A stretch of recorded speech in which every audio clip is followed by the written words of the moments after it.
cette troisième séquence vidéo du blog de la transmission d'entreprise. Aujourd'hui, les canaux de contact. Comment choisir vos canaux de contact par segment d'offre? J'ai bien dit canaux de contact et pas seulement canaux de distribution. Vous allez comprendre pourquoi. Depuis la semaine dernière, vous avez commencé à redéfinir, améliorer votre proposition à valeur ajoutée, segment par segment de clientèle. Aujourd'hui, nous allons aborder les canaux de contact selon deux questions. Quels sont les différents choix possibles que vous pouvez opérer? Quelles sont les fonctions des différents canaux par rapport à chacune des étapes de l'expérience client? Rappelons d'abord les 5 grands types de canaux de contact que vous pouvez choisir et bien sûr, si possible, combiner pour adresser un même segment. Premièrement, la force de vente propre. C'est une solution coûteuse mais redoutable pour votre concurrence. En effet, bien entraînée, cette force de vente s'est argumentée de la façon la plus performante et surtout la plus personnalisée vis-à-vis des objections de vos prospects. Que ce soit pour mieux faire connaître les avantages de votre offre, aider le prospect à essayer votre proposition même s'il est satisfait de son fournisseur actuel, et surtout argumenter concernant toutes les objections relatives au prix. Deuxièmement, un réseau de magasins propres. C'est un investissement élevé, mais garant de votre présence continue sur le marché.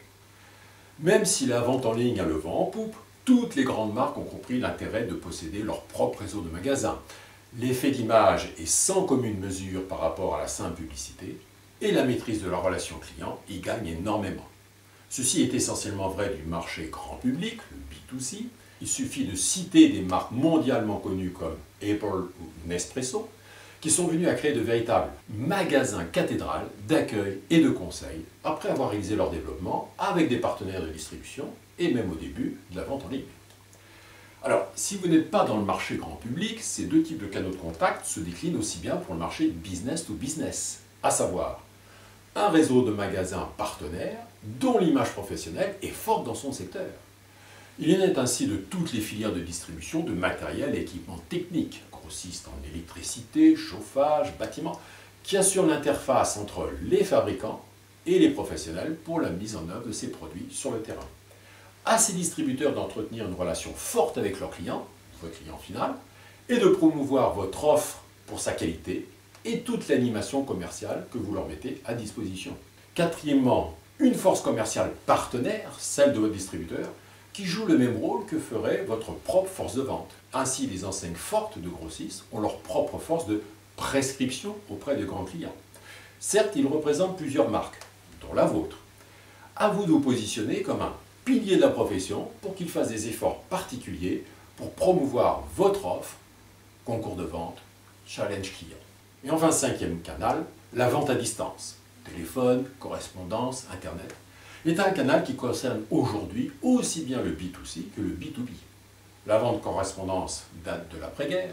Dans les années 80, ont commencé à se développer les centres d'appel téléphoniques, d'abord pour les particuliers, puis les professionnels, et dans un premier temps essentiellement pour des questions d'assistance et de support. Mais par la suite, avec Internet, les centres de réception d'appels sont devenus de véritables plateformes commerciales d'émission d'appels. Conclusion sur le choix du canal de contact. Tout dépendra de l'investissement que vous êtes capable de faire. Les canaux propres sont coûteux, exigent des fortes marges, mais permettent de construire des identités commerciales très fortes. Les canaux partenaires sont plus facilement accessibles, laissent moins de marge et peuvent subir une pression concurrentielle plus forte. Maintenant, parcourons les 5 grandes étapes de l'expérience client pour voir qu'est-ce que chaque canal de contact peut apporter.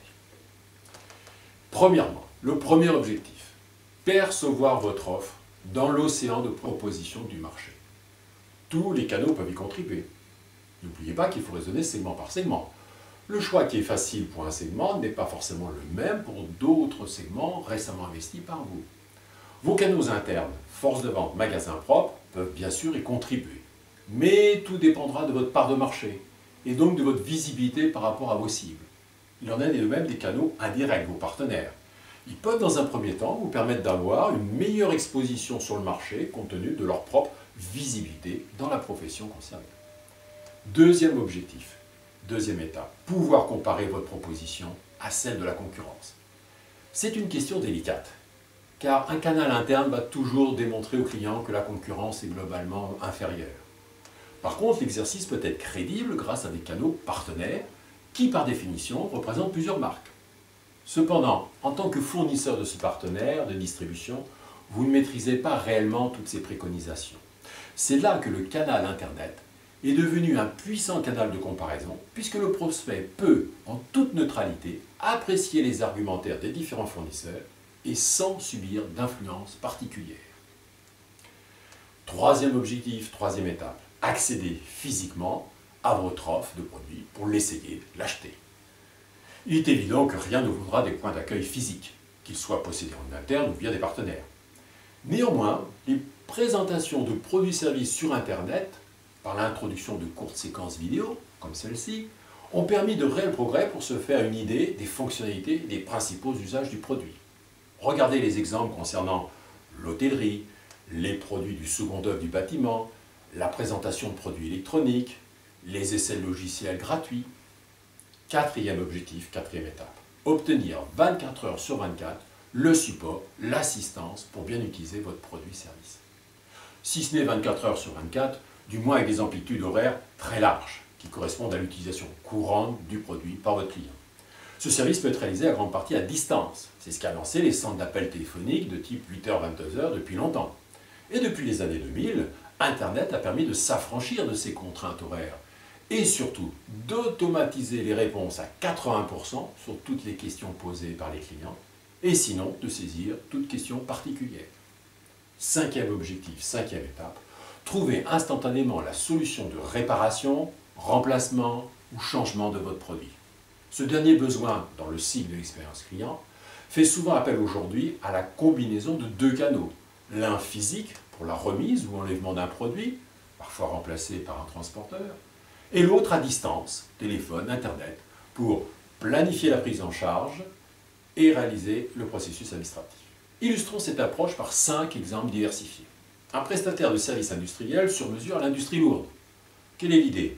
De faire connaître l'offre en faisant témoigner les clients de leurs opérations exceptionnelles dans des revues professionnelles.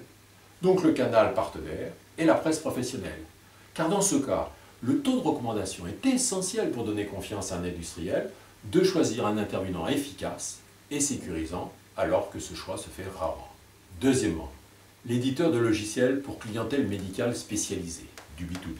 Quelle est l'idée?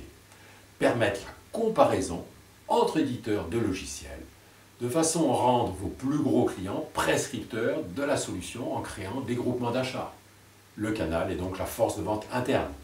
Ici, l'évolution du logiciel, toujours dans le sens d'une plus grande et facile intégration des fonctionnalités, conduit à développer la formule d'abonnement pour les clients du groupement, laquelle intègre les nouvelles versions du logiciel, le meilleur positionnement possible sur le marché et maintient la marge. Troisièmement, un éditeur de logiciels grand public pour smartphone, du B2C. L'idée, et le canal, c'est offrir l'essai gratuit à travers le canal Internet. C'est ce que font la majorité des développeurs de soft pour intégrer en temps réel les expériences clients des produits en bêta-test. Quatrième exemple, la PME de fabrication-distribution d'équipements médicaux de haute technologie. Quelle est l'idée? C'est d'offrir un service d'assistance dédié aux chirurgiens de 7h à 22h et donc avoir un canal de centre d'appel qui permet d'accéder à tout l'historique de cas d'utilisation pratiqués par des confrères avec les produits du fabricant, de façon à connaître les difficultés de mise en œuvre et les solutions trouvées et déjà expérimentées avec succès. Cinquième exemple, le prestataire de services de packaging pour les industriels de la grande distribution, B2B et B2C. Quelle est l'idée? Permettre des changements de commande jusqu'à H-12 par rapport à la livraison aux entrepôts.